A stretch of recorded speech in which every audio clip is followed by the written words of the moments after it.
आइए सुनते हैं आज की कहानी ढोल वाले की मूर्खता।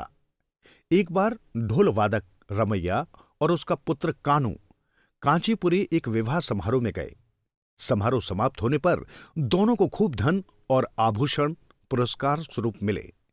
वे खुशी खुशी अपने घर की ओर लौट चले। पिता पुत्र दोनों जंगल से गुजर रहे थे कि पुत्र बोला, बापू, मजा आ गया। आज तो उम्मीद से ज्यादा कमाई हो गई। तुमने बहुत अच्छा ढोल बजाया था बेटा, इसलिए हमारे पर धन की वर्षा हुई है। रमैया खुश होकर बोला। जब वे बीच जंगल में पहुंचे तो रमैया के बेटे ने ढोल बजाना शुरू कर दिया। अरे, ये क्या कर रहे हो बेटा? रमैया ने टोका। आज मैं बहुत खुश हूं बापू। मेरा मन बार बार ढोल बजाने का कर रहा है, लेकिन इतनी जोर से न बजाओ, इस जंगल में डाकू और लुटेरे बहुत हैं। आवाज सुनकर तुरंत इधर आ जाएंगे। रमैया ने अपने पुत्र को समझाते हुए कहा, आप चिंता न करें बापू, मैं ढोल की प्रचंड ध्वनि से उन्हें भगा दूंगा। उधर जंगल में छिपे हुए कुछ लुटेरों ने ढोल की आवाज सुनी। उन्होंने सोचा, लगता है कोई राजा जंगल में शिकार खेलने आया है। कुछ देर बाद रमैया बोला, बेटा, अब बस भी करो, ये धुन केवल एक ही बार बजाई जाती है। कानू नहीं माना और ढोल बजाता ही रहा।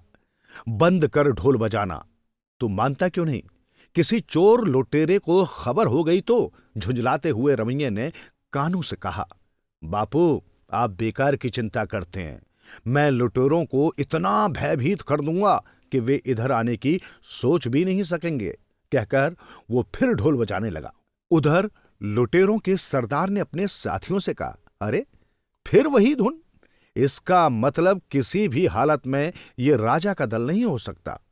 मुझे तो लगता है किसी नौसिखिए ने खूब पैसा कमाया है और इसी खुशी में वो फूला नहीं समा रहा। एक लुटेरे ने अपनी राय प्रकट की। ठीक है, चलो हम उस पर धावा बोल देते हैं। लुटेरों के सरदार ने आदेश दिया। कुछ ही देर बाद ढोल वादक और उसके बेटे के पास जा पहुंचे लुटेरे। उन दोनों के हाथों में मोटी मोटी गठरियां देखकर लुटेरों का सरदार बोला, जरूर इन गठरियों में ढेर सारा माल होगा, छीन लो इनसे ये गठरियां। लुटेरों ने उन दोनों से गठरियां छीन ली और उन्हें मार पीट कर वहां से भगा दिया।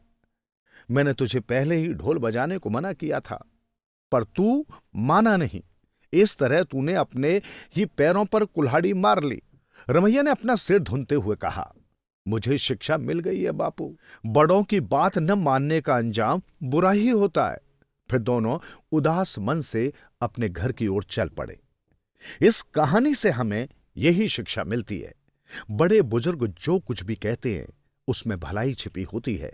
उनका कहा पर्याय अनुभव सिद्ध होता है। कानू का पिता जानता था जंगल में ढोल बजाने का अंजाम, इसलिए उसने मना किया था। जो बड़ों की बात नहीं मानते वे बाद में पछताते हैं।